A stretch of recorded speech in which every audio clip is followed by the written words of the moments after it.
30 তারিখে জামিন পাই রাত 10 তারিখে রাত 12:30টার পরে যে মাছটির আবার নতুন করে চাষ করছি, জানুয়ারিতে আমরা ছাড়ছি, ওই মাছগুলা বিষ প্রয়োগ করে তারা মাইরা লাইছি।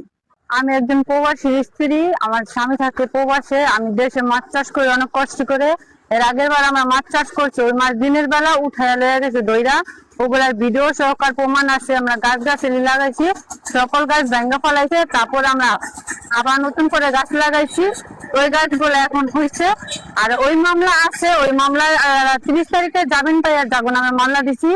30 তারিখে জামিন পাই রাত 10 তারিখে রাত 12:30টার পরে যে মাছটির আবার নতুন করে চাষ করছি, জানুয়ারিতে আমরা ছাড়ছি, ওই মাছগুলা বিষ প্রয়োগ করে তারা মাইরা লাইছি। দেশের আইনে কোনো কিছু করে না। আমি মামলা দিই, আমার মামলা শুধু ঘুরাইতে আছে, এইটা করবো এটা করবো, তদন্ত করা যায়, সঠিক কোনো কিছু আমাদের তথ্য দিতে আছে না, কোনো কিছু আমাদের জানায় না। সুস্থ সবল তদন্ত করে এরপর বিচার করেন। সিরাজ মোল্লার ছেলে ফার্স্টে মাছ যে চাষ করছি, ও 5 লক্ষ টাকার মাছ ধরে নিয়ে গেছে, তারপরে গাছগাছালি ভাঙছে।